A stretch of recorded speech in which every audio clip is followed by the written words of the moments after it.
All right, let's begin our introductions. Of course, we have all our guests right here in the studio, and we also invite you. Quickly, I'd like to begin with Alfonso Adebayo, of course, who is an investment expert from Switzerland. He joins us live here in the studio. Thank you very much for joining us. Thank you for having us. Also next to him, we have our investment expert from Belgium, Benga Ogundikbe. Benga, thank you very much for joining us. All right, also here for the conversation is Dr. Martin Fakuride, Chairman, Renewed Hope Professionals. Many thanks for joining us. It's my pleasure. Good morning, Nigeria. All right, and also here is Lady Xin Sang, Asia Nigeria Coordinating Investment Specialist and the CEO of Symbol Consulting. Many thanks for joining us, ma'am. Thank you for having us. All right, let's. I'd like to begin with Xin, and that's of course because you are the coordinator of Asia Nigeria Business Relations. That means that you would have a bird's eye view of how these partnerships are structured.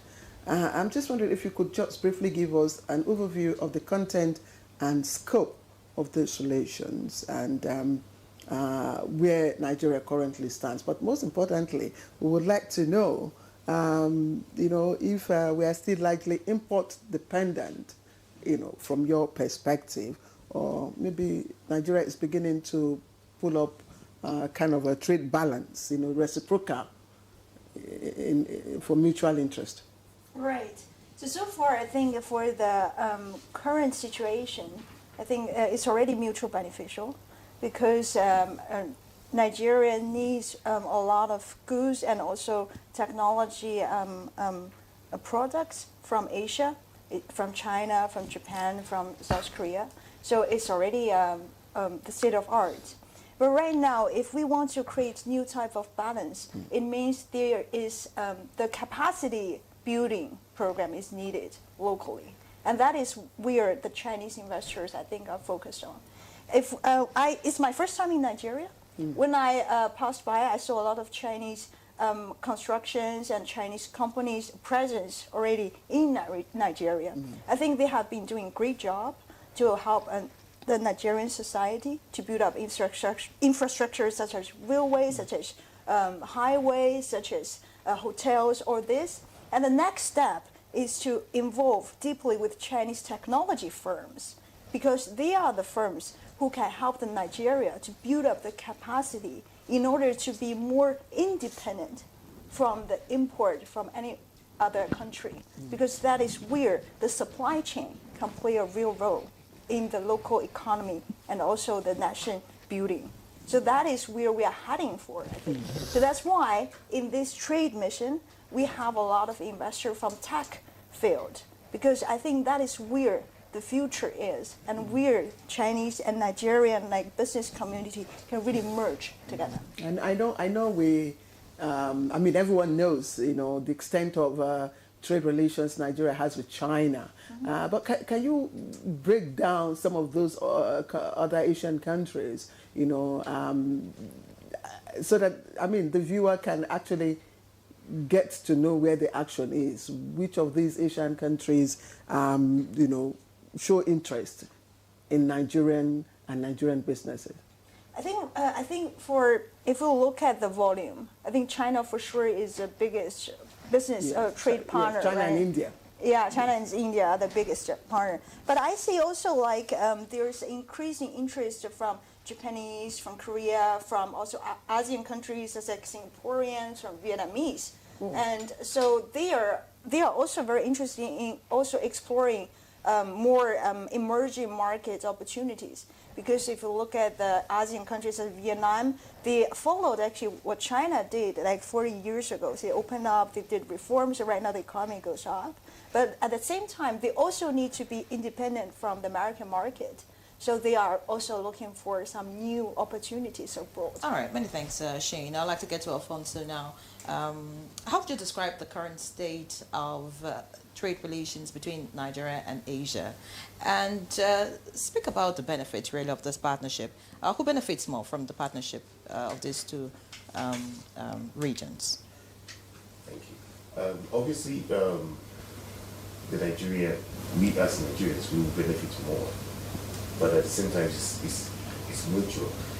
Especially in China, the Chinese have the technology, they have the efficiency and effectiveness of how we can help to build our, economies and create jobs with the right pace and the right, structure. So, creating jobs and creating the right, robust economy around how we collaborate and cooperate with Chinese companies will be more beneficial to Nigerian companies. But at the same time, it goes back to China. As you do that, you create more revenue, you create more, industrial cooperation, which aids and helps in developing the economy and the major, parts and important parts of, the technology that the country needs to move forward. But some people say that there's a trade imbalance because we seem to have more imports from Asia, compared to what we export. That's for now. That's what we have now, and this is what we're trying to do. As we can see, we have the Nigeria First, policy of this government, and that goes beyond where we can imagine. And this is why we look at, actually what we are importing. We can actually produce locally. When we produce locally, that's jobs and better logistics. So in the end, it's all beneficial more, to our country, and we can just, move forward with that. Let me still stay with you, because I know Switzerland. You are the expert from Switzerland, and I'm just wondering, this is a country we really don't hear so much about business breakthroughs or partners with Nigeria and all that, and I'm wondering, what do they think about us, about Nigeria, about investing in Nigeria? Are they cautious? Are they genuinely interested in our business? And if they are cautious, what area are they concerned the most? Switzerland is a beautiful country. Absolutely, I've been there. 8.5 million residents, but huge GDP. People capita is quite high as well. Nestle, as is from Switzerland, and you have a beautiful country, very strong industrial country that needs a huge market like Nigeria. So they've over the years and over decades they at Asia, especially China. But now looking at Africa, Nigeria solves that problem. Well, at over 240 million, strong market. So it's our market. It's our time. It's our time. And don't forget, we have one of the youngest population living force. Okay, Mr. Alfonso, just give us a minute. We'll come back to you. Please, just stay. I mean, hold your thoughts. We'll just take a break, and when we come back, we will continue with our conversation. All right, Claire, looks like that break needs to wait, according to the producer. So let's get to Benga Ogundekwe now. Listening to Shane and Alfonso, speak earlier, I'm just thinking, does Nigeria really have a clear trade policy, direction towards Asia? Or do you think that this is just reactive instead of being strategic in terms of the partnerships that we have at the moment? That's a good question, and it's interesting you directed that to me in terms of trade policy, because it's something that I've been heavily working on, trying to work on from all the corners, particularly with the National Assembly, from the coffers that I can interact with. In terms of trade policy, I would say we are doing better now, because one of the key criteria is to have trade, bilateral trade with any other country is a trade policy. So there must be an alignment between the interacting countries. And trade policy, when we talk about that, it could be in terms of regulation, standardization, the terms of engagements, the financial funds repatriation, and all of these things. And we can see all of these things playing out properly now. So I would not generalize it within Asia.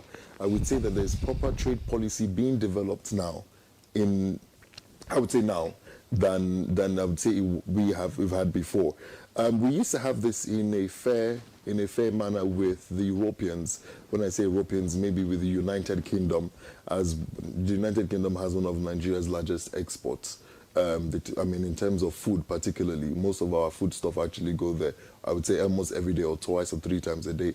But when it comes with Asia, it was, although it's working now, but it was more of a reactive approach as against a proactive approach. So it was reactive to what they had seen over time. And particularly now, it's interesting because we see trade in the global space of things being, the dynamics has changed. The playbook of trade globally has changed. We have the old tariff wars going on currently. And I always say that I'm happy with the global tariff wars that's happening. You know why? It opens the door for Nigeria to do trade with other countries they've not even had interest in over time. And what we see happening with Asia now is that there's heavy interactions with them. The trade policies are actually now being developed to ensure that funds repatriation are being done properly. Everyone is able to get their funds back. And what we see happening now is there are reduced empty containers being sent back to Asia. Over time, most containers that come from Asia return empty.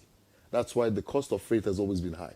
So now we are seeing a reduced return leg, a reduced empty return leg back to Asia, hereby dropping the cost of freight. And that's also very, very impressive. It's something that you cannot see. You cannot really feel it. But those in that sector actually can tell you that this is what is happening. Now, you said those containers are no longer returning empty. What exactly are Nigerians sending to these Asian countries? Oh, that's very interesting. So one of the things that we would say that is largely sent to Asian countries, and this is only because of the production facility they have. I'll give you an example. Let's use rare earth minerals, lithium, for example. They're only in the world in general. Let's just take Asia and Australia and a couple of other countries are the only ones that actually have lithium refinery plants. So lithium, and Nigeria has good deposit of lithium, as we know now. Good, thanks to what the Solid Minerals Ministry are doing and across board. Now, we see that there's huge export of lithium from Nigeria to China, to Asia in general, just for lithium refinery. Let me ask you, let me go back to your base, Belgium. Yes, I mean, please. my brothers from the Southeast are heavy. Yeah, and I know, you know they are there. And Belgium is, of course, heavy in terms of logistics, in terms of chocolate. Exactly, and all of those. But it is still within the EU with very stringent rules, trade rules and laws. I'm just wondering, Nigeria has the first Nigeria policy now. How can we conveniently fit into that? Very good, actually. You see, what you just said is the rule, the game of play with EU has changed. There's proper interactions now. I mean, the president is usually within the EU zone, at least quite often now. The executive council, they're usually there. And I can tell you for a fact, there's actual work being done. Belgium, for instance, in fact, the level of trade, so I would say this, the trade with Belgium used to be unilateral, let's say it as it is. But in the last couple of years, it has become actually bilateral. Kudos to those, the mission in Nigeria, the Belgian mission in Nigeria, the Belgian mission, the Nigerian mission in Belgium. They're doing a lot of work in making it bilateral. Because over time, the word Belgium has been for how long? Over 20, 30, 40 years. And that's because these cars have been coming in. And that was when we saw the era of a huge chunk of unilateral trade within Belgium and Nigeria. But now if you go to the port, you see a lot of products going from Nigeria actually into Belgium. Within the EU, now I would agree that you're very right with that, but it's very valid. Only because when we say the EU, we're talking about a huge zone. It's just about talking about the African Union. If I'm going to allow any product to come into the African Union, that is the Union of African Countries, it has to be stringent. If it's only going to Nigeria, okay, we could relax on some of the policies. But I know whatever comes into Nigeria as a result of the AU can go to any other African country. So, and the standards of each country differ. So this is the gathering of several minds of different countries with different interests and different needs coming together to make rules that they feel unilaterally align with what they want. So if a product can be, and this is one of the major problems in terms of shipping or doing business with the EU because of the stringent rules, which is very correct, but it's very valid also because they're catering to almost a larger, at least almost 20, 25 different countries. But let's look at it from, like I said, I mean, the Nigeria first approach. Yes. Whatever business relations we enter must, be of interest to Nigerians first and foremost. That's what it means. So beyond what, Belgium wants from us, what are the opportunities for Nigerians? What do we have for them? We have a lot for Belgium. Like, people always... Yeah, let me allow Mr. Adebayo. Yes, no, we'll come back. We will need to adjust his microphone before we get back to... All right, so let's get just to hold on. Let him So what we have for Belgium is enormous. First of all, Belgium, apart from Switzerland, which is coincidental again, Belgium actually is one of the next largest producer of chocolate, number one. There is a growing need now for cassava flour in Europe and in Belgium. Belgium is one of the largest consumers of bread. So, and there's a change from using the normal flour that we all know now to cassava flour. So it's enormous. There is the cocoa, there is cassava flakes, cassava flour. We have quite a lot of things that they would need. I mean, to just mention a few, they are not that much of they really have access to a lot of raw materials and raw minerals. So in terms of that, they need these interactions to happen.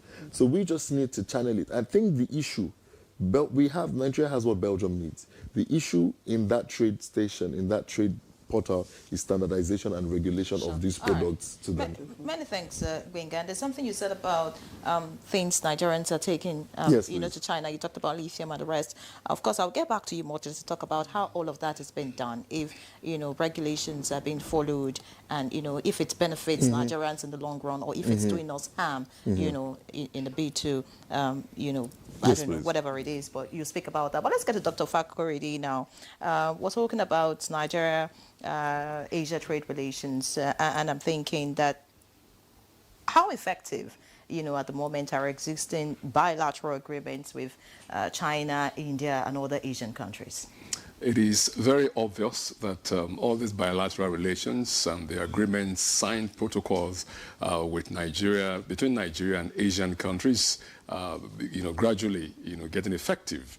We want to take it first by saying that in the area of lithium production, the oil minister in charge of Southern deposit in Nigeria has, brought to bear physically a factory, a $20 billion factory that is at works between the FCT and Nasarawa. It's actually in the works currently, to which they are manufacturing and establishing a factory on that spot, whereby we'll not only export our lithium deposits, but will manufacture batteries and all whatnot needed. It's ongoing. It's ongoing, and quite a number of it. You see, our interest at the Renewed Hope Professionals Forum is that we are elicited with this effort of the Alfonso Group and the Chinese persons coming into Nigeria. We appreciate the benefits of exports, the exporting of our products. But most importantly, we like our, things we have, being our mineral deposits in Nigeria that's available in every local government in this country, to be made use of in country. That is, let factories spring up within Nigeria, to which will become, producers of those products. Take an example from China. About 100 years ago, they closed their doors, to the world, trade-wise, and said, we're taking it seriously now. We'll begin to manufacture.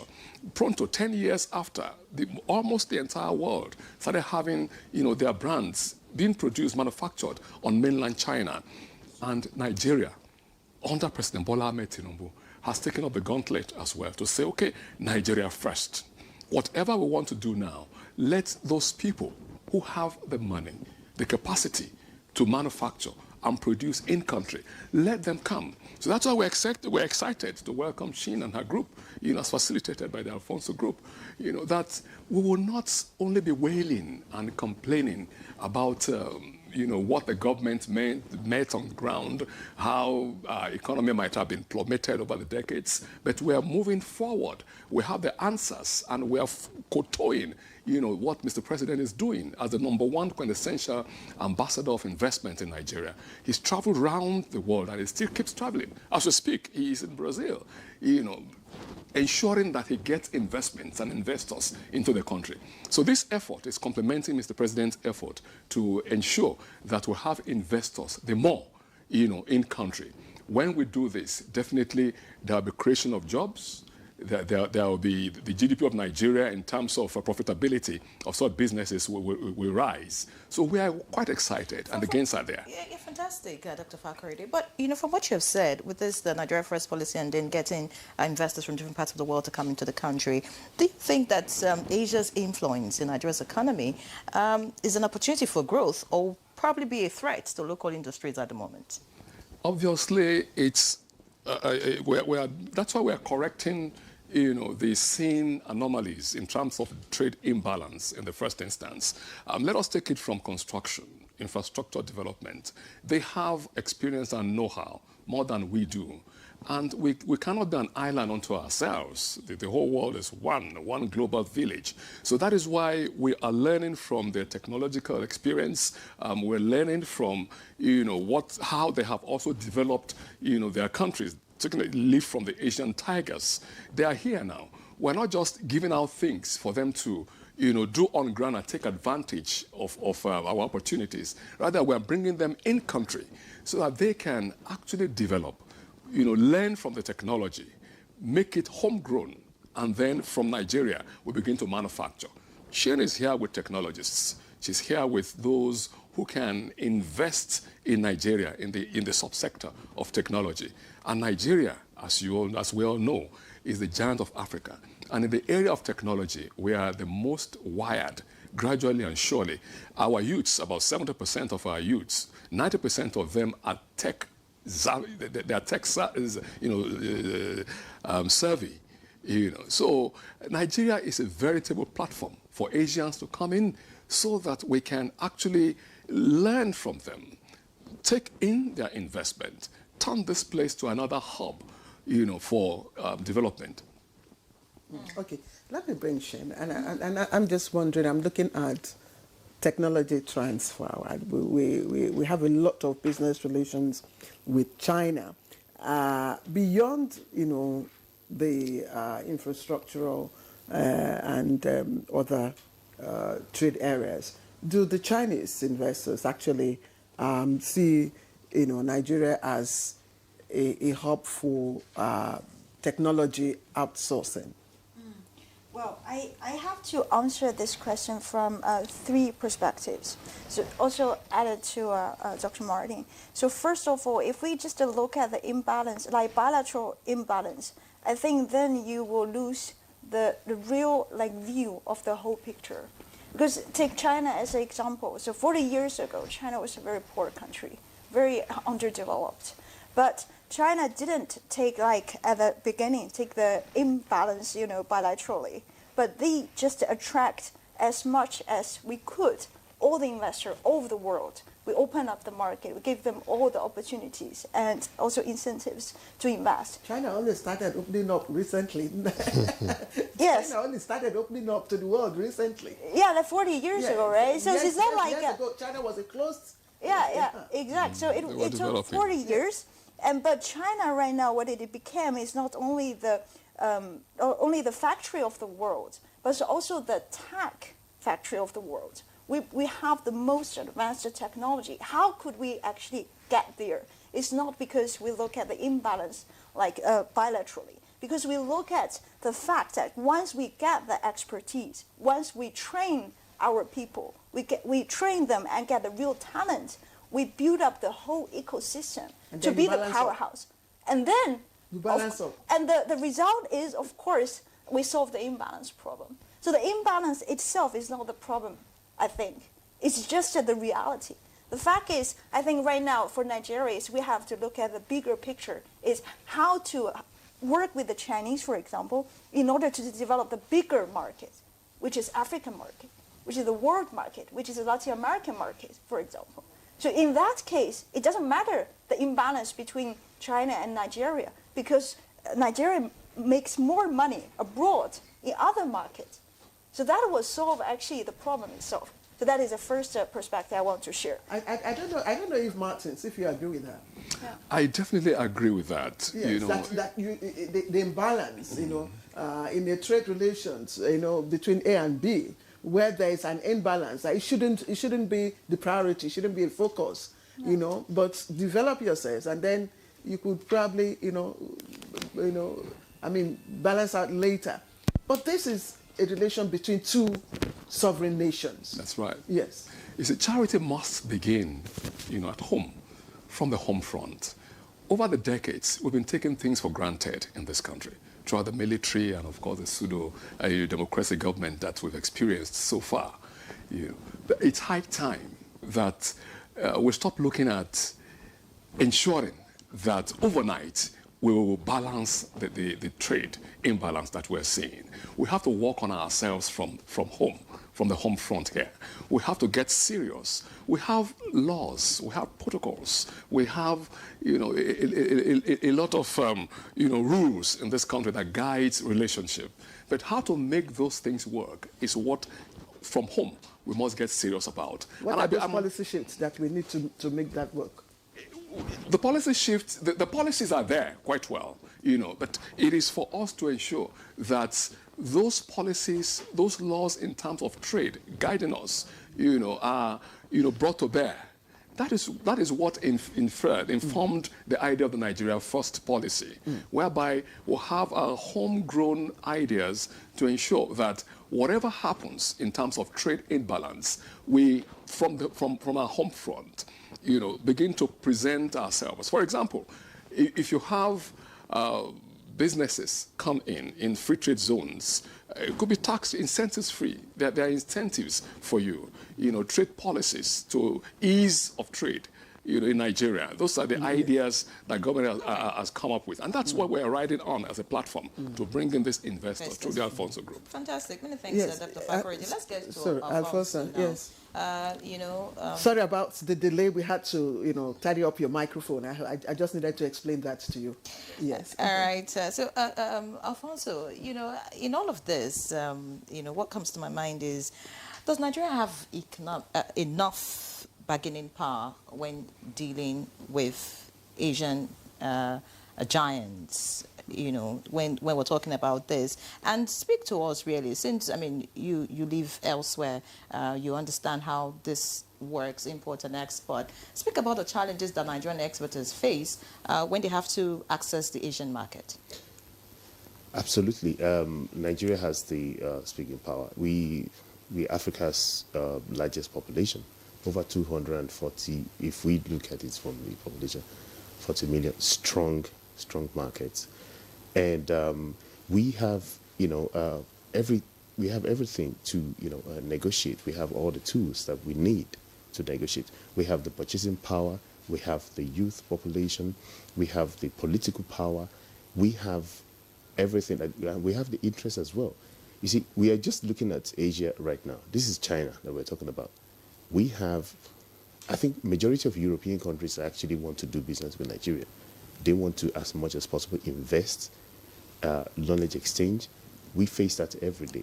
So, and if we look at, for example, the challenges are actually, they come from within.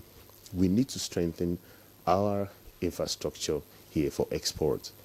That working with, the customs, looking at, our exports and industry and all that. And we can go places, we can do much, much better. The challenges are actually on infrastructure when we look at, for export. But the market out there, the interest out there is enormous, right? And of course, we can look at it that, Nigeria has a level of reputation, but we wouldn't look at that. The funny thing is that the world is actually looking at Nigeria. They know our potential. They know what we have to offer. We are the ones that have to work. Just like, Dr. Martin said out there, we have a lot of policies to put in place, and we can actually take over the world. The world is looking at Nigeria, and it is our time. I've said it is our time. And yes, we can, the opportunities are unlimited. Let me ask you. We know Switzerland used to be known for, to be a place where you can hide your, illicit flows. You just go and hide your money. It was noted for that, but I think it took steps to address that. I think it joined the OECD's, information where you allow, other global to access your and our environment. I'm just wondering how Nigeria, can fit in again. If we're going to do business, with Switzerland, we must have a very transparent, trading system. Great question. And yes, this is a little bit of wrong perception of Switzerland. People don't realize that over 68% of the Swiss industry is more manufacturing, industrial based. Then you have pharmaceuticals. The banking sector, which you're referring to, is around 17% of that produces GDP of the economy. And of course, sometimes you have these chocolates and I love Switzerland. Incredible. Yes, Switzerland is an exporting power, industrial power. Almost 70% of the economy is based on manufacturing, machines, strong machine industrial base. The rest is more the banking sector. The EU, the OECD agreements, just like in Luxembourg, Switzerland has this agreement as well. It's quite open, but at the same time, we are looking at the past reputation of Switzerland, the present, and what they're looking at in the future is more industrial, on trade and cooperation with the rest of the world, right? And yes, that's the type of country you have. This is a small part of the economy, and it's been well addressed. I agree. What can Nigeria, because Nigerian investors that want to do business with Switzerland, what should they learn? What are the lessons that they need to, take away to ensure, successful business relations? Because you've told us a lot of things, areas where Nigerians can invest, but they need to also know that this is a place where you have to be transparent. Yes, you've said it's transparency, accountability, the awareness of industrial base of the economy, and how you can actually benefit from when you have production and export, and you look at the market's value as well. Nigeria, we have the population. We need to look at the bigger markets as well. Even though we are already a big market, we need to look at bigger markets, and we need to look at how we can be we can export on transparent and accountability, strengthen our infrastructure and technology. This is why we're bringing in our Chinese partners as well. Okay. We need the right technology and infrastructure. Without the right technology and infrastructure, we will be working slowly in a little bit of cake. All right. Many thanks, Alfonso. We hope we do not work slowly with all of this that your group is doing and what the present administration is doing. I'd like to get to Gbenga, and I'm just thinking about regional frameworks like the ECOWAS and the CFTA. Does that affect the Nigeria trade diplomacy with Asia in any way? And how would you want to compare all of this? Interesting. It's like you have a profile of me before asking these questions, because these are areas that I have done a bit of research, actually, particularly within the African free trade area. I remember still doing a paperwork on the implementation of that just this year. Just so we know, when we talk about the AFCTM, the after free trade area, Nigeria is there, but I'm sure we are not fully committed to it yet. And that's as a result of the Nigerian First policy that is currently we see happening. And it's like taking a copy from what the Chinese did when they did I would say the Nigerian First policy is fitting into what the global space is doing. We see that in America, We see that in Europe now. We see that everywhere. So we see that even within regional framework, as we see in Burkina Faso and all our neighboring brothers and our neighboring states, everyone is literally going inwards to prioritize themselves.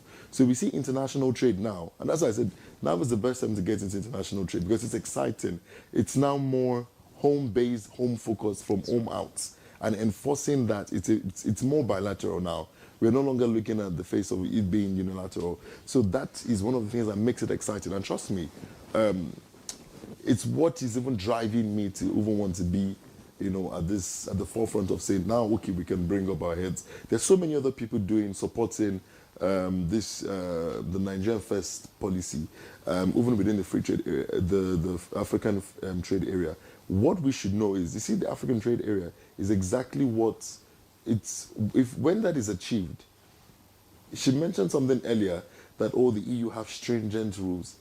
It's not going to be the same stringent rules, we believe.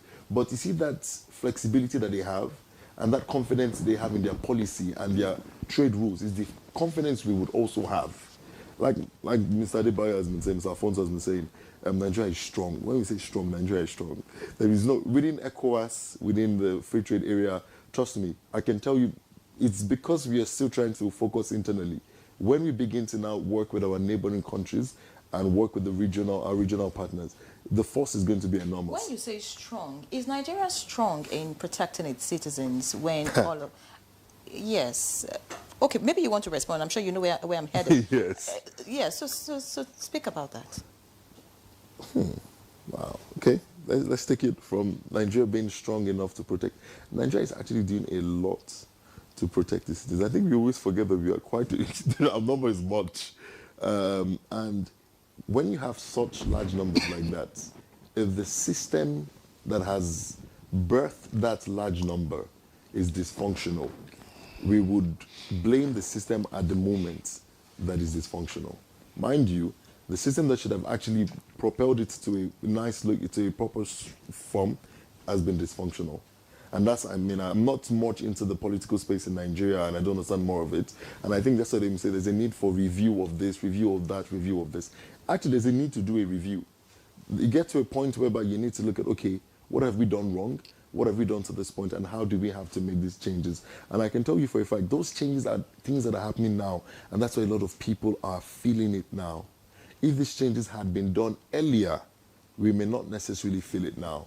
So the pain we're feeling now is what should have been done earlier. And I mean what earlier? When the global economy was good, when the oil prices were still good, when we could export a lot of agricultural products, was when those changes should have been done. When the value of the naira was still good, was when these changes should have been done.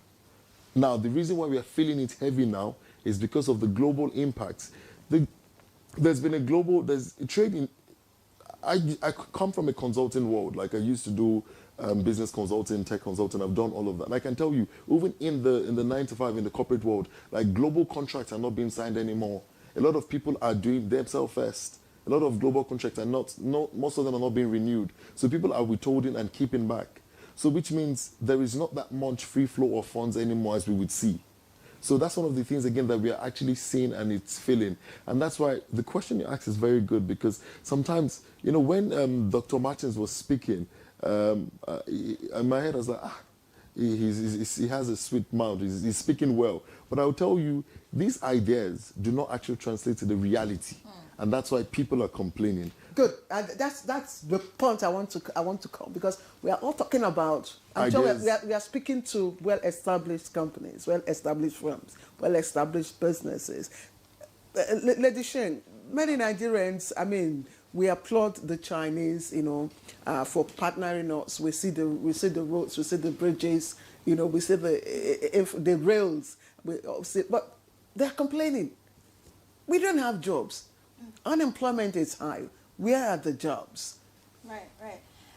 So based on the Chinese experience, at the beginning is we have to train the labor population, especially the youth, to be skilled worker. That is the first step. So they have to be suitable for manufacturing this application scenario. So that is the first. And with this, it's not only the investment from the investors' side. It needs cooperation with local governments, with local authority. We have to form, and also university. We have to form some programs to train them in order to get the skilled labor to work properly in the manufacturing, scenario. So that is the first. And second, we have to have engineers who understand how to, manipulate all these kind of manufacturing lines.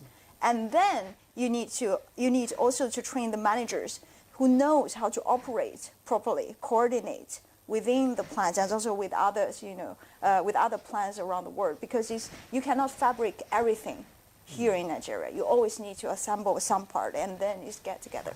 So that is a process for at least 10 years. So if we look at China, it's the same. So China opened up the market in 1978. But when did China really start to become the real powerhouse? Is after 2000. But I want you to also speak to the issue of trust. Yeah. Especially when it comes to foreign investors. Exactly. Yeah, right. So the trust building, I think, it should be done in both direction, right? It's not just that the investor should invest more and then they can gain the trust. The trust is a mix of culture, a mixture of business, a mixture of political interactions. It's a mix of everything. So the stakeholders on the table and also beyond the table should always contribute together. That's why I think this trip organized by our partner Alfonso Group is great, because I think it's the first Chinese trade mission who gets really in-depth understanding of what Nigeria needs and what this economy is looking for and what the people are looking for. Okay. And that helps to deepen the understanding from the Chinese side. You know why I brought in the element of trust and confidence? Yeah. It's because, many, should I say, some Nigerians believe that the investments, or the partnership with China at the moment, in the long run, at a particular time, China will turn around to, come back and begin to claim, ownership of the infrastructure. So there's that element of fear of what might happen in the long run. So if we're having business relationship, or investing with Chinese, this element of fear and distrust must be broken. Yeah, I understand totally, because this type of thing happened in the history with other countries, of course, And but I think the trust building is long run, and that should involve more stakeholders than we just think right now. So that's why we need more Nigerian young people to go to university in China, to study in China, and to understand what Chinese people think. So the China capacity is how to work with Chinese is also a must-have for this country. So that's why, I have seen a lot of Nigerian young people go to China. I feel very glad, because that is a beginning of the real trust. All right. Many thanks, Shane. Dr. Fakorede, in all of this, fantastic idea, and good to know that Shane is, very much interested in all of this. Being a foreigner, but speak about what kind of agreements or partnerships that are signed with these foreign investors when they come in, especially the Chinese. Because in the past, we've heard stories of how the Chinese come into, the country, get to use Nigerians not as key production staff, but as laborers, and get maltreated in their own country. And that's an issue. So people are asking questions like, when they come in, are they properly aware or informed, or the agreements that are signed, such that Nigerians are not treated like, just secondhand in their own country? It has to deal with implementation of, the policies, the agreements that we have. Because it's not enough to just sign agreements, but the implementation of same is very key. We have our law enforcement, agencies. We have, agencies of government responsible for all this. There's a trade promotion department, Federal Ministry of Foreign Affairs, that does all this. There's a Federal Ministry of Trade Investment, that takes charge of all this. So it has to do with Nigerians who are the ones putting pen to paper on behalf of Nigeria. And of course, our enforcement agencies. Nigeria has a lot of law enforcement agencies that are to ensure that the content of agreements, trade agreements, bilateral agreements, protocols so signed by government are enforced in country. And I keep saying, and I will not stop saying, that for us to have a sustainable development in this country, two key cardinal things must be on our minds, to which we need to put to practice, which is integrity of purpose in the first instance, and of course belief in the country, which is patriotism. If we have these two, then making sure that the contents of our agreements are followed through is imperative that it will all come to bear. Now let us talk about the evidence of the benefits to an average Nigerian in terms of the investment that we're having in the current administration. Initially, I talked about the lithium deposit and the factory, worth of over $20 billion ongoing. Nigerians are the ones working there. Find thousands of Nigerian youth working. You find able-bodied men who are excavators, those who are truck drivers. They make their earnings from this. And the investors are also making their money. The GDP of Nigeria is growing. The road that is going between Lagos to Calabar along that southern Nigerian corridor is bringing in a lot of benefits into the country. The work is ongoing. It's Nigerian people that are working, on those roads. That is, jobs are being created. The railway lines from southern Nigeria to northern Nigeria coming back through to eastern Nigeria is in the works, as the case may be. Quite a number of, ideas like that. In a place called Atiba also, in your state, where they have mineral deposits, the community has taken it upon themselves to relate with government and getting approval to begin to excavate, to mine what the Almighty has given to them in the soil. They were on national television about two weeks ago to resolve their issues. Jobs are being created for and by the youth of that community. So across board, you just need seriousness of purpose by all and sundry in this country. That's how I'm always excited about what China did and what they are doing. They get serious about governance, and we need to get serious about governance. It's high time we forget about sentiment of naysayers, talking about tribalism and religious differences, and face nationalism as a country. See Nigeria as being owned by you and I together, and be our Jerusalem. We don't have any other country but Nigeria. Let us make this country work. When we decide that we shall make Nigeria work, then we'll get serious. One, the authorities, those who are saddled with the responsibility to ensure that the content of agreement, trade agreements, and protocols are brought to bear, they will do the right thing. Those enforcement agents and agencies, to ensure that our laws are enforced, they will do the right thing. And people will get serious about all these things. Gradually and surely, in a not too distant future, we will get to that place we're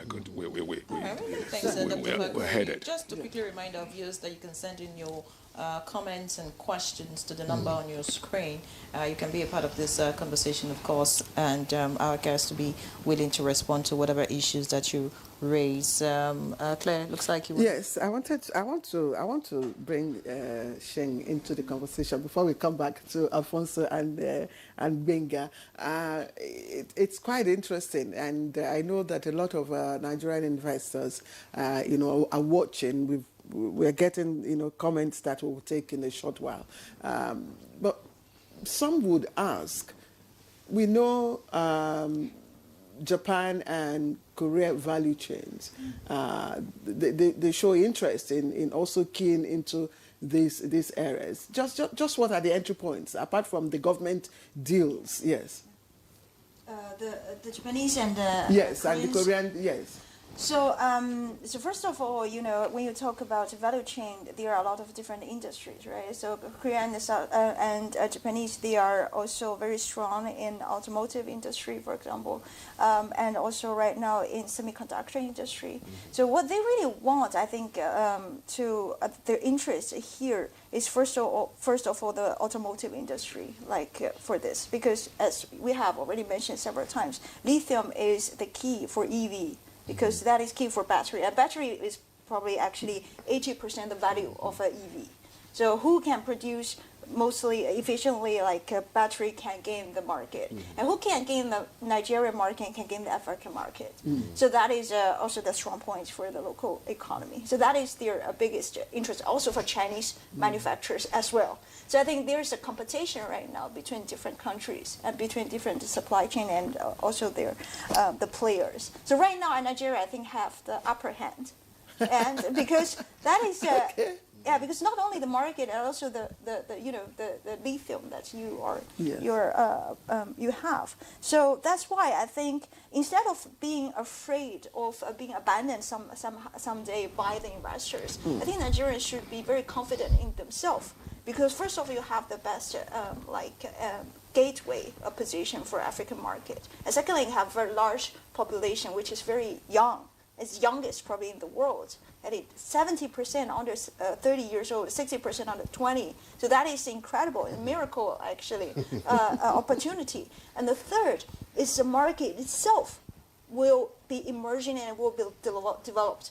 So how can an investor like abandon such a great opportunity and try to switch to another? Shane, you see, you speak on the side of the investors. Yeah. You see the fear about some critics about all of this is Yeah. at a point when it was oil, the same thing played out. Yeah. There was a lot of interest in Nigerian oil. Yeah. And we saw how Nigerians have been exploited. Now it's lithium, right? Yeah. Because we're moving to renewable energy. Yeah. Okay, so the attraction again is Nigeria. So how are we sure that at the end of the day, it's not just going to be the same thing that played out with the oil? That's what I asked about trust. But she addressed that. Because EV is very different. I mean, this supply chain is very different compared with a field with also oil and gas. Oil and gas is actually, you just need to export it to some other country and they can use it, and they can use it for some other plastic bags, whatever. But EV is a very complex like supply chain. You cannot just dig the mine and get it out and then that is the end of the story. No, it's just the very beginning step. Automotive is the most complicated supply chain and in the world. It involves more than thousands actually companies for one car. So that is very complicated. So this is a very different story because the industry is completely different. So that's why, so with this powerhouse, with this what you have, you can really build up the power of the economy because automotive helps a lot of countries to become developed, such as Hungary, such as Czech Republic, such as Japan, such as South Korea, such as China, such as America in the history, right? Each country, when they really can get into automotive industry, they can really have the upper hand. They can really develop it because all the other things we see, like robotics, whatever, AI, robotics, all this, these are also based on our experience in automotive industry. Let me ask you, the material you have on you, is it Nigerian? Yeah. The fabric. 100% Nigerian. 100% Nigerian. Maybe you need to make it and wear it so that when next you're coming on the show. No Alphonsus, let's talk about what we export. And I'm just concerned that if we continue to stay on this, resource export, we may run the risk of, getting ourselves, on the permanent dependency basis. Are you concerned about that? I'm not too concerned. We've moved. I think we've moved forward a little bit in Nigeria from exporting this typical raw materials and crude oil, and with the Dangote refinery and what we are doing, and investing in technology, and we are looking at the processing as well. We know that we need to do it in most of the sectors where we have our strengths. We know our strengths, what we have in our soil, we need to input technology, invest in technology, invest in processing, and we then we can take on the world. We have everything that it takes. That's why I'm not bothered with it at all. I think we are in the right time of moving forward when it comes to technology, and it would leverage most of our fears when it comes to All right, many thanks, exports. Alfonso. We need to go on the break shortly, but I'd like to ask Gbenga, our economy, the small and medium scale enterprises are the major drivers for us. With this partnerships, Nigeria-Asia trade relations, how do you think that would help us scale up, as regards to, small and medium enterprises in the country? Or is this just, I don't know, speak about how really it would help drive, players in that sector. Thank you very much. One of the things we prioritize in this particular trip, in this relationship with Sinvol Group and Shin, is local content and MSMEs. So we've prioritized, we're not looking for, majority of the people that they've interacted with are people that most people in Nigeria don't even know. Startups. Yesterday, our first interaction at the WTC Abuja was with major companies, startups in Nigeria, that AI companies in Nigeria that are doing well that I'm sure Nigerians don't know. So what we are trying to do is to go grassroots and work with minds that are willing to do the work, minds that are ready to make the change. And one thing you should know is these discussions and these conversations that are happening on mutual benefits. It's not, oh, I have this, I'm bringing this. It's about exchange, knowledge transfer, technology transfer, exchange programs. And it's this, so that's why this investment, I've always said, when we say investments, we've always seen it from the monetary point of things. Investment could be monetary, investment could be technology, investment could be knowledge transfer. That's an investment.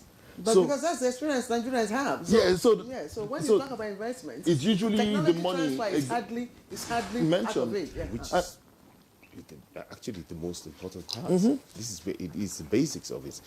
And yes, as you rightly said, technology transfer, investments in all sectors. All right, we'll just put you on hold and take a short break. You're watching Good Morning Nigeria. We'll be right back.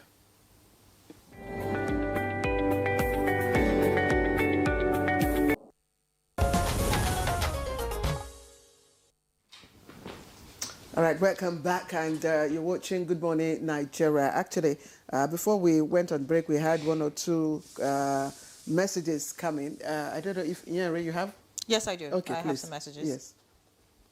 All right, so I'll just check this one. It says, good morning, distinguished ladies and gentlemen. My name is Honorable Toju from Delta State. I'm delighted to participate in this important program on the gains and benefits of Asia-Nigeria trade diplomacy. My interest is to understand how we can actively support this initiative and ensure that its impact is extended to other regions across the country.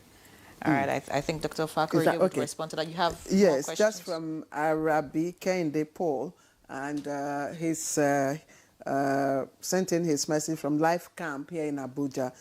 I know few Nigerians who are into exporting business. The opportunities are enormous, but too many challenges, especially protection of Nigerians, and put in place protocol and policies to protect these investors. Again, protection, trust, confidence. Where do we start? You want to start? Okay. I will take that. Okay. It's something I've been looking into. When we say protection, okay, I think that was a question. The same question I asked you Good. about. So I will answer it now because this is where the government can come in. The government has to, and I say has to, not could, has to improve the standardization and regulation of all of these products. The reason why we are not protected is because they are sent out bare. These products are sent out like that. And that is how most businesses get bonds. If you look at, particularly Belgium, for instance, there are a lot of containers that have to be destroyed because they do not meet the standards. And what I always say is, I mean, I've raised this up as at late last year, is if we do not regulate and standardize the inputs of whatever we're doing in Nigeria, how do you want to regulate and standardize the outputs? we do not, I mean, I stand to be corrected, but if we do not, particularly for agricultural products, if we do not regulate and standardize what we are putting in the ground, how do you want to regulate the output and standardize the output? If you don't start from the grassroots, you cannot say, oh, okay, the cocoa or the maize that came out has this so quantity of this, because you did not even check what you put on the ground. So when all of these things are put in place, you're actually protecting these business people. You're protecting these investors. And that's honestly one of the ways we can. Trust me, all the agencies in the value chain of import, export, they are doing their best. But again, the standardization and regulation has to be improved. We need to stop cutting corners. Because if you cut corners here, you cannot cut corners over there. Mm-hmm. If you cut corners at the outbound, at inbound, you're not cutting corners. And so when people say, oh, they get bonds, it's because they protect, again, some of these protection policies could be in place, but people are cutting corners to get their products out. Can you just give us an idea what this protection policy? Okay, so protection policy, for instance, I know for a fact the agencies, so like for SON and the Exports Promotion Council and all the agencies that you need to get certificates for before you export your products. I know there's an agency in Europe, for instance. It's a consulting, or they're a seconded consulting firm by the European Union. They are, I mean, by virtue of it, I would not mention their name. And their mandate is to go to OACP states, that's the African, Caribbean, and Pacific states, to conduct trainings and standardization programs for these countries to make sure that their products meet the standards required by the EU. Yes. Now, when these things are done, they train NAFDAC, they train SON. These are people that do trainings for them. And it's on that basis they issue certificates for exports. But what I'm saying is the policies are there, the protection policies are being there. So it's just that it goes back to what Dr. Fakor already said in terms of enforcement of these policies. But don't you think that if Nigeria moves from being just a raw material exporter to a value-added exporter, some of these challenges will be solved? Very, very true. Very, very correct. But it also has to do with the standards. So we need to understand what international standards are to be able to absorb them and use that. Because we also need to understand, I think I said this, we need to move beyond the local market mindset. For all producers listening, all manufacturers listening in Nigeria, you need to move beyond the market. Do not see, you see the 200 million plus in Nigeria. People outside, as a businessman, you should see beyond the 200 plus. You should see 400, 500 million. That is, your product should not only just be for local consumption. You should push your products out there. You know why? The honest truth is, for a business person in Nigeria, one of the ways you can use to actually, break even at a point is to put your product out there in the international market. Because what's the buying power in Nigeria? How many people can boastfully say they can afford certain things? We saw this happen in the Dangote refinery when he got to a point and said he has to start exporting or selling most of the output from the refinery to be able to recoup some of these investments made. Alfonso, you're a Nigerian living outside Nigeria. With your experience outside and what you have come back to meet and what you used to know when you were here, what are the limitations really? For Nigerians who are in the business of, exporting? Is it really the business owners themselves, or is it that our laws or those who are supposed to ensure that the right things are done are the problem? I think it's on both sides. The laws are there, and but Nigerians, local manufacturers and exporters need to see and understand our power and the standard that we need to, just like he's mentioned, the standard that we need to operate on.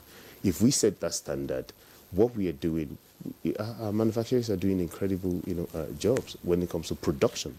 So when it comes to exports, we need to upgrade our standard so that we can meet up. As we upgrade our standard, we'll be able to meet up with the international standard, right? So it's not just about looking at the Nigerian, the local markets. We are always focusing on the local market. We are Nigerians. It's great. But we need to look at the standard that we need to set for ourselves in this country that will merge and match with the international standard. Alfonso, and we're for, out there for a too. business person who is into export, nobody wants to export his goods and get it burnt without, making return of your investment. Of course, you're thinking about how it will be acceptable wherever you're sending it to. So my question really is it at the point of it being exported that some of the standards are lowered, or some of these products do not, the whole procedure, having to get them out, the number of days, for example, save their raw materials and all of that, are these the factors, limiting our exports outside the country? It's part of the factors, and this is why we need to really look into the local, the standards as well. Because, just like you said, take for example Belgium. Belgium, you have that country, but Belgium, Brussels, for example, is the capital of Europe. So when Belgium makes certain policies, importation policies, it has to reflect the importation policies of the European Union. So if we upgrade our standard, our manufacturers understand that, it will be easier. We do the same thing, just on upgrade, understanding our standard, and then we don't have such problems at all. Then we can negotiate better. But if we are here and we continue to limit those standards to certain laws, rules, and regulations, it's definitely going to tell when we are exporting, even within the African markets. Thank you. Shen, I want to talk about the opportunities for Nigerian farmers. Yes, because in all of this, we've not said anything. So what are the opportunities for Nigerian farmers and startups, beyond all the government deals? How can they tap into this business investment opportunities in Asia? That's one. And then I want us to look at our automobile industry. Right. We've talked about the automobile industry and the background, but it's still at that assembling stage. Right. How can they move from this stage to the next level? Right. The first question about the farmer, so for the products, right? So I think this year China lifted all this kind of import tax. So there's no added tax actually if you want to export this kind of products to China. So that is already a fantastic news. What products? From the farming. Yes. Yeah, so all the, I think peanuts or this type of things or dairy products. Okay. So I think here people should understand what the size or the quantity of Chinese market. China has 1.4 billion people, and among all of them, let's say like half of them live in the cities, and all of them need, for example, dairy products, so milk, all this type of products. And right now we mainly import from New Zealand, from Australia, and from Holland, of course, and from Germany. I think Nigeria has a big opportunity for that. And also I need to remind people here is we are also a big coffee consuming country. So right now, for average Chinese, of course, we don't consume as much as Japanese and South Korean, but still, it is increase. It increased a lot, I think, the consumption. So for this, I think there's a huge market. But so far, in China, from our side, we haven't heard much about the Nigerian coffee, not yet. So there's a huge market Nigerian opportunity. tea. Yeah, of course. And also, like Chinese people drink a lot of tea, so we never say no to different kind of varieties. So the size. But there's tax-free for export. Yeah, I think this from this year China. they lifted all this kind of import tax. That is very important. And also, I want you to focus on the size. So, for example, you don't need to focus on half the country. That is too big. That is 700 million people. You can never grab the whole market. You just focus one niche market. For example, you focused on the elite in Shanghai. So that is, we're talking about 1 million people. And in Beijing, like altogether, 1 million people. These people, they want to pay they want to pay high to have selected high quality products. Coffee and all this kind of dairy product for their children. So for that, if you focus on this 1 million people, I think you have good enough clients, like in long term, to sustain your business. So you don't need to look at for everyone, just to find a very niche like entrance in this market, and then you can expand. When you are successful in Beijing, you can be successful in Shanghai, in Shenzhen, in other. China is a big single market. For the startup, so you just mentioned, I think it has huge opportunities. Yesterday we interacted with some local AI startup. I see like a huge opportunity, and also the partnership between AI software developed here because they know better the market. They know what people and the companies here and the governments here need, but they don't have the hardware. China is the biggest factory for hardware all over the world, and everybody is still dependent on that. So there is actually a fact that this cooperation can be mutual beneficial, and they can be interdependent. So they are dependent one toward the other. Without the local markets driven developed AI software, the hardware company can never get into the market.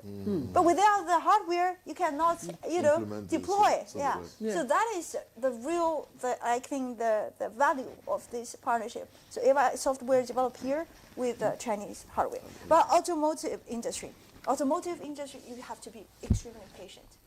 China has spent more than 25 years. You're laughing already.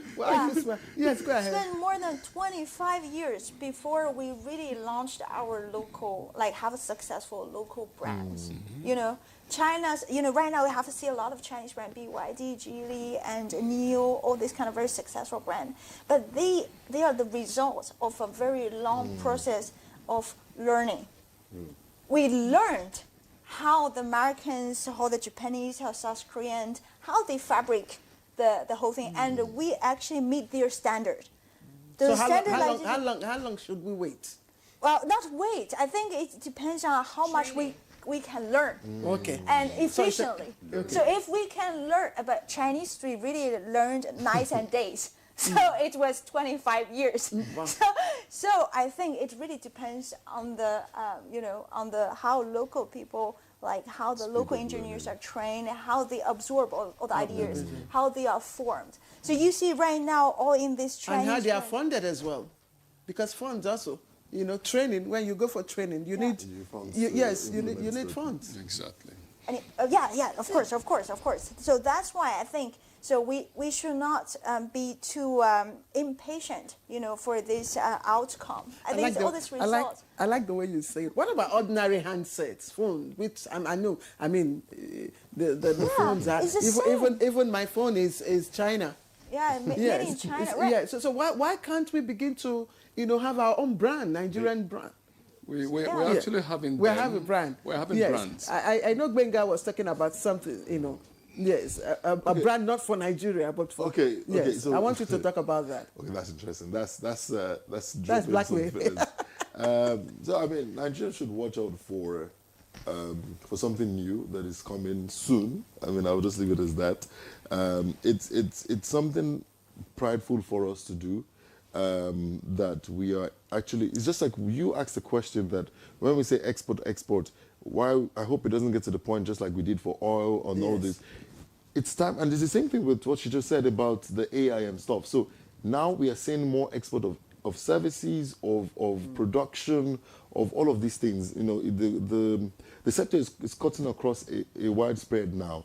But to answer your question, yes, we would be launching a new electronics brand into the market, in all things being equal, in about a month plus, and the construction of the facility of production, the manufacturing site will be done from towards the end of this year. I'm just asking you because that's LTP, that's commercial. I'm just asking you. We need to round up the conversation. Yes, just a moment. How does it fit briefly in 60 seconds?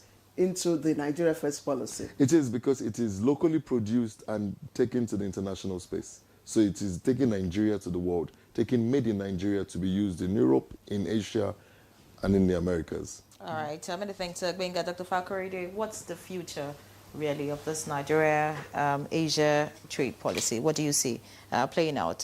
Shane, I said we should be patient in some sectors, but, I mean, in the next, say, 5-10 years, you cannot build something on nothing. We're talking about capacity building. which is actually ongoing in the country. You cannot just sit back and begin to criticize without you inquiring and taking advantage of these opportunities.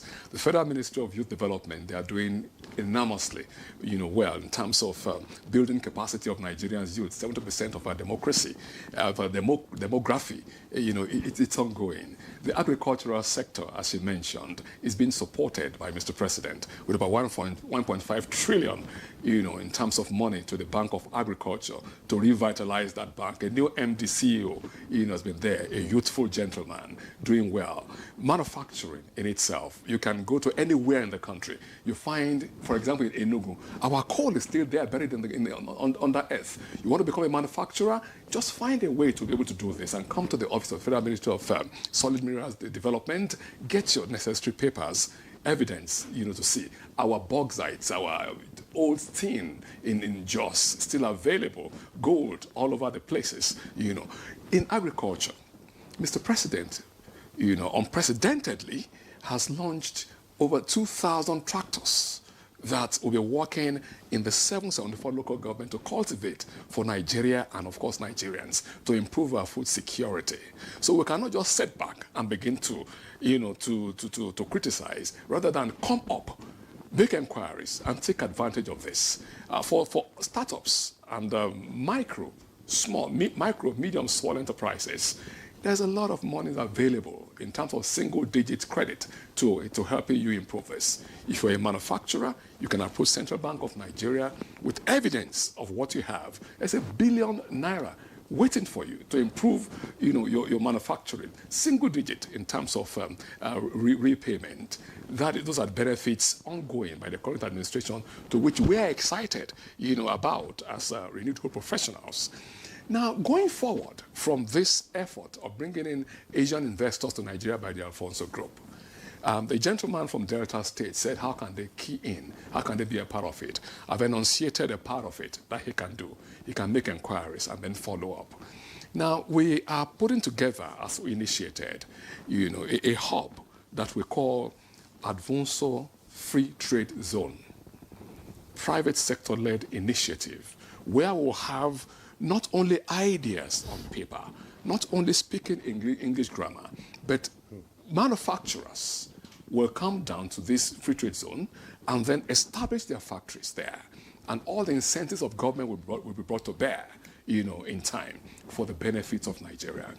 Importantly, yes, I'd like to address us as Nigerians. Just give me 30 seconds. You see, we cannot just, continue in the proverbial Nigerian way of doing things. There's nothing like Nigerian way of doing things. Negativities are not allowed and permitted. Always do the right thing at the right time. Stop cutting corners. Stop being over-ambitious about things. It took China 25 years to get there. We could do this in the same period of time, or even less.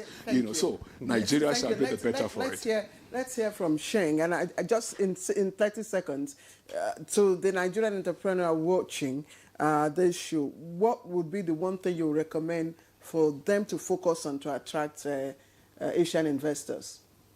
Attracting Asian investors. So I think is to have this very frank discussion about real potential.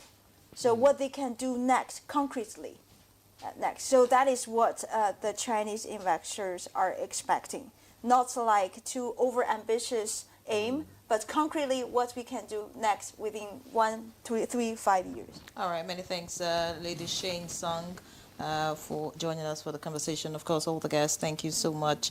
Asia Nigeria Coordinating Investment Specialist and CEO of Cinnable Consulting. It was indeed a pleasure to have you on the program, and we'll look forward to having you, some other time when, some of these deals have been signed and then, sealed.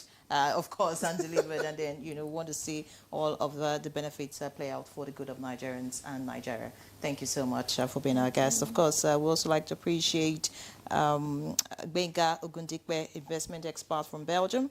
Thank you so much for being our guest. And Afonso Adebayo, investment expert from Switzerland.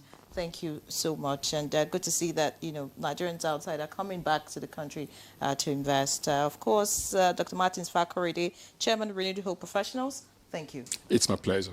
Anytime. All right, so that's Good Morning Nigeria today. Thank you so much for being a part of it. Leave it locked on the NTA. I'm Ian Ray John. I'm Claire Adelabu Abdulrazak. I'll see you tomorrow. Bye-bye for now.